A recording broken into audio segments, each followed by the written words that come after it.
Hey hello welcome to chemistry and tool. So अगर आप इस चैनल पे नए हैं तो चैनल को सब्सक्राइब कर लेना, प्लीज़ बेल आइकन बटन को दबा देना ताकि जब भी मैं नया कोई वीडियो अपलोड करूं आप तक नोटिफिकेशन आ जाए। और अगर आपको ये वीडियो पसंद आए तो जाते जाते वीडियो को लाइक जरूर कर देना। तो चलिए शुरू करते हैं इस वीडियो के साथ। Hey hello welcome to chemistry and so इस पर्टिकुलर वीडियो में बात करते हैं स्टेबिलिटी ऑफ ए न्यूक्लियस के बारे में। वेल इससे पहले हमने जो वीडियोस बनाए हैं उसमें हमने देखा कि न्यूक्लियस या एटम के या फंडामेंटल पार्टिकल्स क्या होते हैं और किस तरीके से हमने डिफरेंट टाइप्स के न्यूक्लियस को क्लासीफाई किया। अगर आपने प्रीवियस वीडियोस नहीं देखे हैं तो प्लीज़ जाके पहले प्रीवियस वीडियो देख लीजिएगा, प्ले लिस्ट में मैंने डाले हुए हैं। यहाँ पर हमने बात किया कि आइसोटोप्स क्या होते हैं, आइसोबार क्या होते हैं, आइसोटोन्स क्या होते हैं। वेल इस पर्टिकुलर वीडियो में हम बात करने वाले एक फंडामेंटल क्वेश्चन की जिसको कहते हैं stability of a nucleus. Now we will know हमारे पास जो न्यूक्लियस होता है, एक न्यूक्लियस के अंदर हमारे पास प्रोटॉन्स होते हैं, we have got protons, we have got neutrons, और न्यूक्लियस के बाहर का जो एरिया होता है जहाँ पे हमारे पास इलेक्ट्रॉन प्रेजेंट होते हैं। नाउ वी ऑल नो कि प्रोटॉन जो होता है उसके ऊपर पॉजिटिव चार्ज होता है, न्यूट्रॉन जो होता है वो न्यूट्रल होता है, और इलेक्ट्रॉन के ऊपर भी नेगेटिव चार्ज होता है। ठीक है ना, प्रोटॉन के ऊपर जो पॉजिटिव चार्ज होता है वो कितना होता है, दैट्स प्लस 1.6022 इंटू 10⁻⁻19 कूलम, और इलेक्ट्रॉन पे जो नेगेटिव चार्ज होता है वो कितना होता है, माइनस 1.6022 इंटू 10⁻⁻19 कूलम, यानी दोनों के ऊपर चार्ज सेम होता है। वैसे अगर मैं बात करूँ न्यूट्रॉन की तो न्यूट्रॉन के ऊपर कोई चार्ज नहीं होता, तो हम कह सकते हैं इट्स निल। ठीक है, अगर मैं बात करूँ मास ऑफ प्रोटॉन की, तो जो प्रोटॉन का मास होता है, जो एक्चुअल मास होता है प्रोटॉन का, that somewhere comes about to be 1.00728 AMU। हम इसको कहते हैं AMU, एटॉमिक मास यूनिट। कभी कभी इसको यूनिफाइड मास यू भी लिखा जाता है। अगर मैं बात करूँ मास ऑफ न्यूट्रॉन की, तो जो मास ऑफ न्यूट्रॉन हमारे पास निकल के आता है वो निकल के आता है 1.00866 AMU। मतलब मास ऑफ न्यूट्रॉन जो होता है वो हमारे प्रोटॉन से थोड़ा सा हैवी होता है।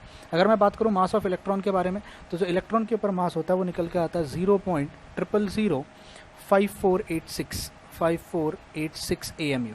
ठीक है, अब हमको पता है 1 AMU का मतलब क्या था। 1 AMU का मतलब जो हम लोगों ने एक अप्रोक्सीमेटली नंबर लिया हुआ, दैट्स 1.66 इंटू 10⁻⁻24 ग्राम होता है 1 AMU। तो आप हिसाब लगा लीजिएगा, आप एग्जैक्टली मास पता कर सकते हैं। आपको ग्राम में और किलोग्राम में अगर पता करना है तो कितना होगा आप मल्टीप्लाई करके देख सकते हैं। तो हम यूँ भी कह सकते हैं कि मास ऑफ प्रोटॉन और मास ऑफ न्यूट्रॉन जो होता है वो अप्रोक्सीमेटली ऑलमोस्ट सेम होता है। अगर आप देखो तो यहाँ पे थर्ड डिजिट में थोड़ा सा कहीं ना कहीं फर्क आता है। ठीक है ना, प्रॉब्लम ये होती है हमारे पास कि एक फंडामेंटल क्वेश्चन उठता है। जैसे हम बात करते हैं एक एटम स्टेबल कब होता है, तो हम बोलते हैं भाई एक एटम तब स्टेबल होता है जब उसके पहले शेल के अंदर जो आपका K शेल है, फिर आपके पास L शेल है, फिर आपके पास M शेल है। पहले शेल में 2 इलेक्ट्रॉन्स होने चाहिए, दूसरे में 8 इलेक्ट्रॉन्स होने चाहिए, फिर हमारे पास 18 इलेक्ट्रॉन्स होने चाहिए, तब जाके मेरा एक शेल स्टेबल होता है। वेल बिफोर स्टेबिलिटी मेरा एक क्वेश्चन उठता है कि वाई एन इलेक्ट्रॉन, एक इलेक्ट्रॉन एक शेल के अंदर रहता कैसे। भाई कितने इलेक्ट्रॉन के बाद स्टेबल होगा वो तो दूसरी बात है। 2 इलेक्ट्रॉन होगा तो वो स्टेबल होगा, 8 इलेक्ट्रॉन होगा तो वो स्टेबल होगा, 18 इलेक्ट्रॉन होगा तो वो स्टेबल होगा। That's a different story. पहला मेरा क्वेश्चन ये है कि ये 8 इलेक्ट्रॉन अगर यहाँ हैं तो वो वहाँ हैं कैसे, किस फोर्स की वजह से हैं। अगर ये 2 इलेक्ट्रॉन यहाँ पर हैं तो वो क्यों है, और किस फोर्स, वो 2 इलेक्ट्रॉन होने पर स्टेबल क्यों होता है। इसका रीजन हमें पता है क्योंकि वो नोबल गैस कॉन्फिगरेशन में आ जाता है। Electrons are paired, magnetically paired हो जाते हैं, तो इलेक्ट्रॉन किसी के साथ रिएक्ट नहीं करते, ये हमें वहाँ पे पता है।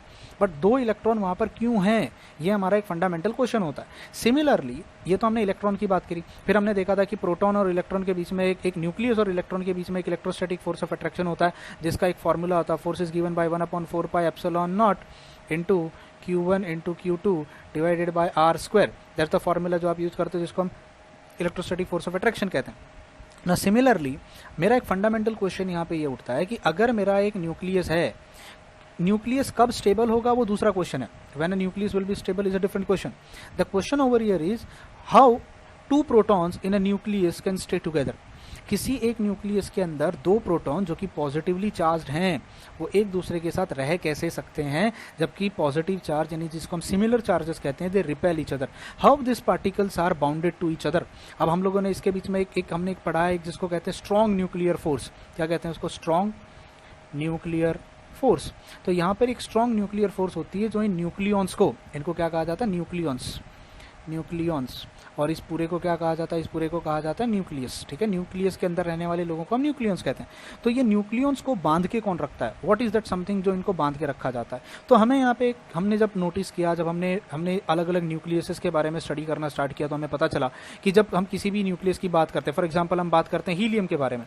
अब मुझे पता है हीलियम का जो न्यूक्लियस होता है उसके अंदर 4 पार्टिकल्स होते हैं, उसके अंदर 2 प्रोटॉन्स होते हैं और उसके अंदर 2 न्यूट्रॉन्स होते हैं। तो आप अगर एक्चुअली में आप थियोरेटिकली हीलियम के मैं इलेक्ट्रॉन की बात नहीं कर रहा क्योंकि हम न्यूक्लियस की बात कर रहे हैं। तो आप अगर हीलियम के न्यूक्लियस का एक्चुअल मास निकालो तो एक्चुअल मास कितना आना चाहिए, 2 प्रोटॉन्स हैं, तो it should be 2 into mass of proton is 1.00728 and this should be 2 into 1.00866 AMU। आप इसका वजन निकालो, इसका वजन निकालो और उसके बाद दोनों को ऐड करके पता करो कितना आएगा। तो अगर मैं मास ऑफ हीलियम के न्यूक्लियस की बात करूं तो उसका जो मास मेरे पास निकल के आना चाहिए that should B 4.03188। This should be जो इसका थियोरेटिकल मास होना चाहिए। अगर मैं हीलियम का एक न्यूक्लियस पकड़ूं तो उस हीलियम के न्यूक्लियस में 2 प्रोटॉन 2 न्यूट्रॉन को मिला के इतना वजन निकल के आना चाहिए। अब प्रॉब्लम क्या होती है, जब हमने इनका मास ऑब्जर्व किया, एंड ये AMU में होगा, let me tell you it's in AMU, सब everything is in AMU, nothing is in grams, okay, we take everything in AMU। अब हमें पता है कि हमने जब हीलियम के न्यूक्लियस का मास निकालने की कोशिश की जिसके अंदर 2 प्रोटॉन है और 2 न्यूट्रॉन है, मान लेते हैं ये हमारा हीलियम का ही न्यूक्लियस है, तो हमें जो उसका एक्चुअल मास निकल के आया वो समवेयर कहीं निकल के आ रहा था 4.00150 AMU, एंड ये दिस आर रियल वैल्यू, ये न्यूमेरिकल की वैल्यूज हैं, आप समझ सकते हो इनको, I am taking this for example. तो अब अगर मैं बोलूं हीलियम का एक्चुअल मास जो निकल के आना चाहिए था वो होना चाहिए था 4.03188 AMU, अगर 2 प्रोटॉन 2 न्यूट्रॉन का मास अगर इतना होता है तो। पर जब हमने एक्सपेरिमेंटली हीलियम का मास पता करने की कोशिश करी तो उसका मास इतना निकल के आया। मतलब अगर मैं देखूं मास कम हो गया, कितना मास कम हो गया, 4.03188 माइनस 4.00150, ये तुम्हारा क्या है मास थियोरेटिकल, माइनस ये तुम्हारा क्या है मास ऑब्जर्व्ड, तो आंसर कितना निकल के आया। तो हमने नोटिस किया कि इसका जो आंसर निकल के आ रहा था 0.03038 AMU, इतना मास इसका कम निकल गया। तो क्वेश्चन ये उठता है इतना मास गया कहाँ पे, तो हम इसको कहते हैं मास डिफेक्ट। क्या कहते हैं इसको, मास डिफेक्ट, जिसको हम कहते हैं डेल्टा M से रिप्रेजेंट करते हैं मास डिफेक्ट। तो साइंटिस्ट के दिमाग में ये क्वेश्चन उठने लगा कि इतना मास जो कम हुआ, अब तुमको लग रहा होगा सर 0.00308 तो है, इससे क्या फर्क पड़ता है, but it's a huge amount because 1 AMU का मतलब इतना वजन होता है और एटॉमिक वर्ल्ड में इतना मास भी बहुत मैटर करता है। तो इतना मास एक्चुअली में गया किधर, अगर थियोरेटिकली 2 प्रोटॉन 2 न्यूट्रॉन का मास इतना होना चाहिए तो इतना क्यों निकल रहा है, हमने कोई कैलकुलेशन एरर की है क्या, तो पता चला नहीं भाई कोई कैलकुलेशन एरर नहीं कर रखी हमने, एक्चुअली मास उतना ही निकल के आता, मल्टीपल एक्सपेरिमेंट्स में इतना ही मास निकल के आया। तो इट वाज कंफर्म कि हीलियम का एक्चुअल मास इतना होता है, थियोरेटिकली इतना होना चाहिए। तब हमको यहाँ से एक आइडिया आने लगा कि एक्चुअली यहाँ पर एक बहुत बड़ा लॉ है जो काम कर रहा है, जिसको कहते हैं आइंस्टाइन लॉ। क्या कर रहा है, देखो हमको आइंस्टाइन सर ने एक चीज सिखाई थी कि एनर्जी और mass is nothing but same, energy is somewhere related to mass and they are same. Actually mass को हम कहते हैं कंडेंस फॉर्म ऑफ एनर्जी, जब एनर्जी कंडेंस फॉर्म में आ जाती है, जैसे होता है ना वाटर वेपर अगर हवा में फैल रही हो तो हमको दिखाई नहीं देती, लेकिन अगर वही वाटर वेपर कूल हो जाती है तो हमको वो वाटर के फॉर्म में दिखाई देने लग जाती है, तो हम कह सकते हैं कि water is condense form of your water vapour. Similarly मैं कह सकता हूँ मास is nothing but condense form of energy, जब एनर्जी बहुत सारी एनर्जी एक जगह जमा हो जाती है तो हमें वो मास के फॉर्म में दिखने लग जाती है, ठीक है। तो एनर्जी का और मास का उन्होंने एक रिलेशन निकाल के दिया था, वो रिलेशन क्या था, E will be equal to mc²। Mass को अगर स्पीड ऑफ लाइट से मल्टीप्लाई कर दिया जाए, स्पीड ऑफ लाइट के स्क्वायर से मल्टीप्लाई किया तो हमें पता चल जाएगा उस मास का मतलब कितना एनर्जी होता है। जैसे अगर मैं तुमसे कहता हूं कि 1 AMU मतलब मुझे बताओ कितना एनर्जी, तो 1 AMU तो वजन होता है, वजन का मतलब 1.66 इंटू 10⁻⁻24 ग्राम, इसका मतलब इतना ग्राम मतलब कितना एनर्जी। तो बड़ा सिंपल है, आप एक काम कर दो, इसको स्पीड ऑफ लाइट से मल्टीप्लाई कर दो, square of speed of light से, तो आपको पता चल जाएगा उसका एनर्जी कितना होता है। So this is what we have studied, हमको ये आइंस्टाइन सर ने हमको ऑलरेडी बताया हुआ है। अब हम क्या कर सकते हैं, हमारे जो साइंटिस्ट थे उनको ये पता चला कि अगर एक न्यूक्लियस के अंदर वजन कम होता है तो वो वजन कम इसलिए होता है कि प्रोटॉन और प्रोटॉन, न्यूट्रॉन और न्यूट्रॉन, ये सब आपस में इंटरैक्ट कर रहे हैं, they all are interacting with each other. और ये जो इंटरैक्ट कर रहे हैं एक दूसरे के साथ, प्रोटॉन प्रोटॉन के साथ इंटरैक्ट कर रहा है और न्यूट्रॉन न्यूट्रॉन के साथ इंटरैक्ट कर रहा है और प्रोटॉन न्यूट्रॉन के साथ इंटरैक्ट कर रहा है, और इन सबको आपस में बांध के रखा हुआ है। तो इनको बांध के किसने रखा है, इन सब का थोड़ा थोड़ा अमाउंट ऑफ मास, इन सब का थोड़ा थोड़ा amount of mass has got converted into energy, और जिस एनर्जी की वजह से ये आपस में एक दूसरे के साथ बंधे हुए हैं। देखो एक चीज को समझने की कोशिश करना, जब कोई चीज आपस में एक दूसरे को रिपेल करती है तो वहां पे पोटेंशियल एनर्जी बढ़ जाती है। जैसे अगर मैं एक पॉजिटिव चार्ज के सामने अगर एक पॉजिटिव चार्ज लेके आऊं तो हमको पता है कि मैं इलेक्ट्रिकली वो एक दूसरे को रिपेल करना चाहिए, it should repel each other electrically.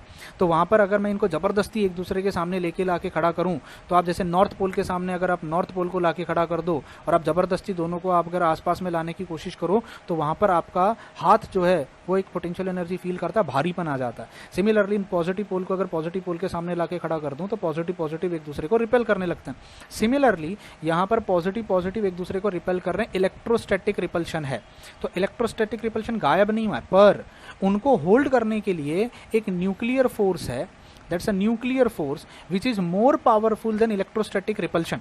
मतलब प्रोटॉन और प्रोटॉन जो एक दूसरे को रिपेल कर रहे हैं उससे भी पावरफुल वहां पर जो ऑपरेट कर रही है वो न्यूक्लियर फोर्स है। और वो न्यूक्लियर फोर्स आई कहां से? Some mass of your proton and some mass of your proton over here have got converted into that energy जो उन प्रोटॉन और प्रोटॉन को होल्ड करने में यूज हो रही है। समझ में आ रहा है? सो इसीलिए आपका वहां पे मास कम हो जा रहा है, because your mass has got converted into energy. तो अब क्वेश्चन उठता है सर कितना एनर्जी कम हो गया, how much amount of energy has been reduce. तो इसका बड़ा सिंपल सा क्वेश्चन है, मुझे बताओ मास थियोरेटिकल कितना था हीलियम का अगर मैं पीछे हमने देखा जो थोड़ी देर पहले हमने कर रहे थे यहाँ पे, थियोरेटिकल मास कितना था? ये आपका थियोरेटिकल मास था, ये आपका ऑब्जर्व्ड मास था, दिस इज योर ऑब्जर्व्ड मास। ठीक है, मैं लिख देता हूँ ऑब्जर्व्ड मास। तो मास डिफेक्ट कितना आया? इतना वजन कम हो गया। मतलब सर एक्चुअली मास थियोरेटिकल और मास ऑब्जर्व्ड को अगर मैं निकालूं, मास ऑब्जर्व्ड, तो इसके बीच का जो डिफरेंस निकल के आ रहा था वो डिफरेंस निकल के आ रहा था 0.03038 AMU। इतना AMU आ रहा है जिसको हम कहते थे मास डिफेक्ट डेल्टा एम। तो हम एक काम करते हैं, हम ना एक इक्वेशन डिराइव करने की कोशिश करते हैं जिससे हम ये पता कर सकें अगर इतना मास डिफेक्ट आया है, क्या बोलते हैं इसको? मास डिफेक्ट मतलब कम होना, उतना मास कम होना। और कैसे निकाला जाता है? Mass theoretical minus mass observed. हम ना एक स्टैंडर्ड इक्वेशन बना लेते हैं। Let us try to assume कि मान लो मास थियोरेटिकल के बीच में और मास ऑब्जर्व्ड के बीच का जो डिफेक्ट है वो 1 AMU का आ रहा है। मान लेते हैं कि मास डिफेक्ट जो आ रहा है वो डेल्टा एम आ रहा है और वो 1 AMU नहीं है, कुछ भी हो सकता है, जरूरी नहीं है हमेशा 1 AMU का आएगा, it will be delta M AMU। How can you convert delta M AMU into KG? बड़ा सिंपल है, delta M multiplied by 1.66 into 10 to the power -27 kg। अगर आपको AMU को किलोग्राम्स में कन्वर्ट करना है तो उसको 1.66 into 10 to the power -27 kg से मल्टीप्लाई कर दो। अगर ग्राम्स में कन्वर्ट करना हो तो डेल्टा एम यानी जितना भी AMU आया है उसको मल्टीप्लाई कितने से करोगे? 1.66 into 10 to the power -24 grams. ये कन्वर्जन फैक्टर समझा। अब एक काम करते हैं, मान लेते हैं हमारा वजन कुछ भी AMU आएगा, जैसे इस पर्टिकुलर केस में 0.03038 AMU आया, उसका मतलब कितना एनर्जी? तो बड़ा सिंपल है, energy will be equal to delta M into C square. अब प्रॉब्लम क्या होती है? What is speed of light? Speed of light का फॉर्मूला हमें पता है, क्या है स्पीड ऑफ लाइट का formula? Speed of light will be 3 into 10 to the power 8 metre per second square. ठीक है, मीटर्स पर सेकंड हमारे पास स्पीड ऑफ लाइट का फॉर्मूला है। अब अगर मैं स्पीड ऑफ लाइट का फॉर्मूला मीटर पर सेकंड में लेता हूं तो मुझे जो मास लेना चाहिए वो किस में लेना चाहिए? केजी में लेना चाहिए। इसीलिए हमने यहाँ पे ये कन्वर्जन करना सीखा, क्योंकि तुमको जो मास डिफेक्ट आएगा वो किलोग्राम में नहीं आएगा, बिकॉज एटम्स का वजन किलोग्राम में होता ही नहीं है, वो AMU में होता है। तो हम उसको किस में कन्वर्ट करेंगे? उसको हम किलोग्राम में कन्वर्ट करेंगे, ये मल्टीप्लीकेशन करके। तो डेल्टा एम जो है उसको डेल्टा एम रखेंगे multiplied by 1.66 into 10 to the power -27 kilogram कर दिया। तो अब जितना भी AMU आएगा उसको आप इतने से मल्टीप्लाई कर दो, वो किलोग्राम में कन्वर्ट हो जाएगा, multiplied by speed of light. तो मैं इसको यहाँ से हटा देता हूँ, ठीक है, स्पीड ऑफ लाइट रखो। What will be speed of light? 3 into 10 to the power 8 का होल स्क्वायर। तो इसका यूनिट के साथ स्क्वायर करते हैं, तो this will be metre second the whole square. ठीक है, metre second the whole square. Convert करो, अब कितना हो जाएगा? ये तो हो जाएगा डेल्टा एम का delta M multiplied by 1.66 into 10 to the power -27 multiplied by 3 का स्क्वायर कितना होता है? 3 का स्क्वायर हो जाएगा 9 मल्टीप्लाइड बाय 8 टू जा 16, 10 टू द पावर कितना हो जाएगा? 16। ये हो जाएगा मीटर स्क्वायर और ये क्या हो जाएगा? Second square. यहाँ तक समझ में आया? अब एक काम करो, इसको सॉल्व करने की कोशिश करो। जब तुम इसको सॉल्व करने की कोशिश करते हो तो इसका कुछ आंसर निकल के आएगा, करेक्ट है? अच्छा, ये जो तुमने निकाला है क्या निकाला है? केजी। तो this will be in kg. तो kg metre square second square, kg metre square second square. ये यूनिट किसका है? केजी मीटर स्क्वायर पर second square. If you remember this is the unit for joules. Joules का मतलब किसका unit होता है? एनर्जी का। तो हमने इसको किस में कन्वर्ट कर दिया? एनर्जी में। तो metre per second, metre square पर सेकंड स्क्वायर और किलोग्राम। बरोबर है? बरोबर है, ठीक है। तो अब इसको सॉल्व करो। इसको सॉल्व कैसे करोगे? ये डेल्टा एम का डेल्टा एम होगा, इसको मल्टीप्लिकेशन करने पर तो जो आपके पास आंसर निकल के आता है वो निकल के आता है into 1.49 approximately into 10 to the power -10 kg metre square second square, जिसको मैं जूल्स कह सकता हूँ। क्या कह सकता हूँ उसको मैं? जूल्स। आई होप यहाँ तक समझ में आया, ठीक है। अब इसको आगे सॉल्व करते हैं। प्रॉब्लम ये है कि ये जो आपके पास यूनिट निकल के आ रहा है delta M multiplied by 1.49 into 10 to the power minus 10 joules, ये आपने क्या कर दिया, डेल्टा एम को कन्वर्ट कर दिया एनर्जी में। पर हमारी एक और प्रॉब्लम है, एटॉमिक वर्ल्ड में जब आप एनर्जी की बात करते हो ना, एनर्जीज के अलग अलग फॉर्मूलेस होते हैं। सबसे पहला एनर्जी का फॉर्मूला होता है कैलोरीज, फिर हमारे पास आता है जूल्स, ठीक है, फिर हमारे पास आता है अर्ग्स, और लास्ट में हमारे पास आता है इलेक्ट्रॉन वोल्ट। कैलोरी सबसे बड़ा यूनिट होता है, जूल्स उससे थोड़ा छोटा होता है, अर्ग उससे थोड़ा छोटा होता है, इलेक्ट्रॉन वोल्ट तो सबसे छोटा यूनिट होता है। अगर मैं 1 जूल और 1 इलेक्ट्रॉन वोल्ट के बीच का रिलेशन निकालूं तो 1 electron volt is 1.6022 into 10 to the power minus 19 joules. ये रिलेशन अब याद रखना।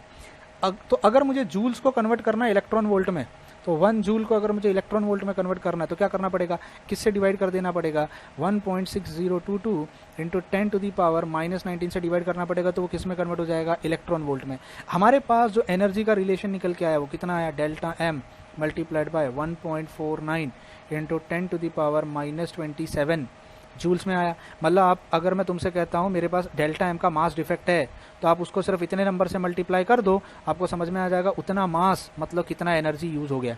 समझ में आया। अब मैं क्या कर सकता हूँ, मुझे इसको कन्वर्ट करना है इलेक्ट्रॉन वोल्ट में, because we are mostly dealing with electron volt. तो हम क्या करेंगे, this will be delta M multiplied by 1.49 into 10 to the power minus 27 whole divided by 1.6022 into 10 to the power minus 19, और अभी किस में कन्वर्ट हो गया, इलेक्ट्रॉन वोल्ट में।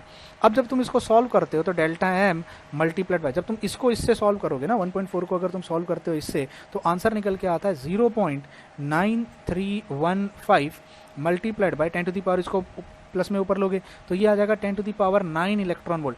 अब ना 3 डिजिट से यहाँ मल्टीप्लाई कर दो, 9 है ना, इसको 6 करना है तो 3 से इधर मल्टीप्लाई कर दो, तो this will be delta M multiplied by 931.5 into 10 to the power 6 electron volt.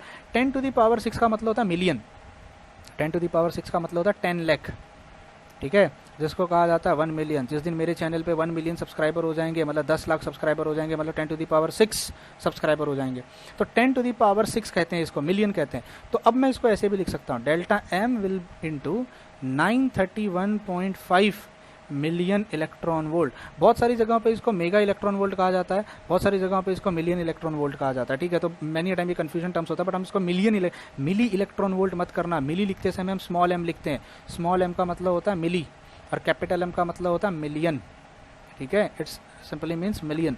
तो अब मेरे पास एनर्जी का फॉर्मूला मिल गया। नेक्स्ट टाइम अगर मैं तुमसे कहूँ, अब मुझे पता करो, अब मुझे बताओ तुम्हारे हीलियम के अंदर जो मास डिफेक्ट आ रहा था वो इतना AMU आ रहा था, मतलब बताओ इसके अंदर कितना एनर्जी जो था वो कन्वर्ट होके यूज हो गया है आपका न्यूक्लियर फोर्स में। तो बड़ा आसान है, energy will be equal to delta M into 931.5 million electron volt. तो what is delta M, 0.03038 into 931.5 million electron volt. हम कभी जूल्स में रिपोर्ट नहीं करेंगे आंसर को, हम हमेशा मिलियन इलेक्ट्रॉन वोल्ट में करेंगे। अब इससे एक चीज समझने की कोशिश करो, इतनी एनर्जी अगर आप इसको मल्टीप्लाई करो तो लेट्स सी कि किसका आंसर कितना निकल के आता है। So that will be 931.5 multiplied by 0.03038, correct है। इसका जो आंसर निकल के आता है that is somewhere around 28.29 million electron volt. तो क्वेश्चन ये उठता है इतनी एनर्जी गई कहाँ, इतनी मिलियन इलेक्ट्रॉन वोल्ट एनर्जी गई कहाँ। अगर मैं इसको इलेक्ट्रॉन वोल्ट में कन्वर्ट करूँ तो दिस इज, मैं आगे लिखता हूँ, that energy is somewhere around 28.29 into 10 to the power 6 electron volt. इतनी एनर्जी गई कहाँ, तो this amount of energy is used to hold the nucleons, is used to hold the nucleons together in nucleus. Nucleus में जो आपके 2 proton थे और जो आपके 2 न्यूट्रॉन्स थे, हीलियम की बात कर रहे हैं हम हीलियम के पर्टिकुलर केस की बात कर रहे हैं क्योंकि हमने जो एग्जांपल लिया वो हीलियम का लिया। तो इन लोगों को आपस में पकड़ने के लिए, ताकि प्रोटॉन एक दूसरे को इलेक्ट्रोस्टैटिक रिपल्शन ना करें, हमने इतना एनर्जी जो न्यूक्लियॉन का था वो यूज्ड हो गया। तो इस एनर्जी को हम कह सकते हैं बाइंडिंग एनर्जी। क्या कह सकते हैं, बाइंडिंग एनर्जी। इतनी एनर्जी उन्होंने लूज कर दी। तो मान लेते हैं पहले अगर उनकी कुछ एनर्जी थी, इतनी एनर्जी उनकी कम हो गई है, उनकी पोटेंशियल एनर्जी जो है वो इतनी कम हो गई है क्योंकि वो उतने से बंधे हुए हैं। देखो जब कोई इंसान आपस में बंधता है, जैसे Na+ और Cl- जब आपस में एक दूसरे के साथ आके बंधेंगे, Na+ और Cl- NaCl का क्रिस्टल बनाएंगे, तो that some amount of energy is lost, that is called as lattice energy. जब वो बनता है, जब जो एनर्जी रिलीज होती है उसको लैटिस एनर्जी कहते हैं। सिमिलरली जब proton proton, neutron neutron, proton neutron आपस में आके बंधे होंगे और एक न्यूक्लियस बना होगा, some amount of energy is used, यहाँ पे वो रिलीज होती है, यहाँ पर वो यूज होती है, और वो जो एनर्जी यूज हो रही है वो उनको पकड़ने में काम आ रही है, और उस एनर्जी को हम क्या कहेंगे, बाइंडिंग एनर्जी। तो जब एनर्जी रिलीज होती है तो आप उसको क्या साइन देते हो, नेगेटिव साइन देते हो। तो यहाँ पर जो बाइंडिंग एनर्जी होगा, उस बाइंडिंग एनर्जी का भी साइन क्या आएगा, नेगेटिव। मतलब नेगेटिव साइन क्या इंडिकेट करता है, नेगेटिव साइन इंडिकेट करता है कि इतनी एनर्जी के साथ आपके न्यूक्लियॉन्स एक दूसरे के साथ बंधे हुए हैं। अच्छा, अगर इतनी एनर्जी इनको वापस दे दी जाए तो प्रोटॉन अलग हो जाएगा, प्रोटॉन अलग हो जाएगा, न्यूट्रॉन अलग हो जाएगा, न्यूट्रॉन अलग हो जाएगा। अभी आपस में एक दूसरे के साथ इंटरैक्ट नहीं करेंगे, तब आपका इलेक्ट्रोस्टैटिक रिपल्शन ओवरकम कर लेगा, वो पावरफुल हो जाएगा। तो सोचो न्यूक्लियर जो फोर्स है वो कितनी अपना मास कुर्बान करके proton proton, neutron neutron, proton neutron आपस में बंधे हुए रहते हैं। This is the fundamental reason why your nucleus is stable and why your nucleons in nucleus are stable. तो आप जब एग्जाम्स में बैठोगे तो आपको सिर्फ फॉर्मूला जो याद रखना है, वो फॉर्मूला क्या है, that your binding energy is given by, what's your formula, your binding energy is given by delta M multiplied by 931.5 million electron volt. अब देखो बाइंडिंग एनर्जी में माइनस साइन आना चाहिए, that should be a negative sign over there, but many times हम लोग उस negative sign को include नहीं करते हैं, तो it's not a big issue, क्योंकि हम जो एनर्जी एक्सप्रेस कर रहे हैं हम ऑलरेडी बोल रहे हैं बाइंडिंग एनर्जी है, मतलब उतनी अमाउंट ऑफ एनर्जी यूज हो गई है, वहाँ पे वो कन्वर्ट हो गई है, किस में कन्वर्ट हो गई है, उतना मास कन्वर्ट हो गया उतने अमाउंट ऑफ एनर्जी में। यहाँ तक समझ में आया? ठीक है, तो ये फॉर्मूला याद रखना और इससे रिलेटेड चीज़ों को याद रखना, ये बहुत काम आने वाला है। ठीक है, तो this is something which was very important in this particular video. इसके बाद अब हम बात करेंगे कि मेरा एक न्यूक्लियस स्टेबल कब होता है। मतलब जैसे अगर मैं तुमसे कह रहा हूँ कि मेरे पास कार्बन 6 और 12 है, तो मेरे पास यहाँ पे 6 प्रोटॉन्स हैं और मेरे पास 6 न्यूट्रॉन्स हैं, भाई वो स्टेबल है कि नहीं है, दैट्स अ डिफरेंट स्टोरी। वो 6 प्रोटॉन 6 न्यूट्रॉन से वो स्टेबल होता है कि नहीं। या मेरे पास कार्बन 6 और कार्बन 14 है, यहाँ पे मेरे पास 6 प्रोटॉन है और मेरे पास प्रोटॉन न्यूट्रॉन जो है वो ज़्यादा हो जाएंगे, ऑब्वियसली बात है, यहाँ पे मेरे पास 8 न्यूट्रॉन्स हो जाएंगे। इज दिस न्यूक्लियस स्टेबल और is this nucleus stable? The question is about stability, we can understand the stability later on, जहाँ पे बहुत सारे अलग टॉपिक्स आएंगे, जैसे मैजिक नंबर आ जाएगा, जैसे proton to neutron to proton ratio आ जाएगा। बट जो फंडामेंटल क्वेश्चन था इस वीडियो में जो मुझे आपको समझाना था वो ये था कि अगर ये न्यूक्लियस स्टेबल है तो how your nucleons are binded to each other, and the simple answer is that your mass is getting converted into energy, and that energy is holding your protons and your neutrons inside a nucleons. I hope आपको ये video समझ में आया होगा। इस फॉर्मूले को please याद कर लेना, ये फॉर्मूला बहुत इंपॉर्टेंट है। और अगर आपको ये वीडियो अच्छा लगा हो, अगर कुछ इन्फॉर्मेशन आपको मिली हो, तो जाते जाते प्लीज़ चैनल को सब्सक्राइब कर देना, एंड अगर और भी अच्छा लगा हो तो जाते जाते वीडियो को लाइक ज़रूर कर देना। Bye bye, take care and God bless you.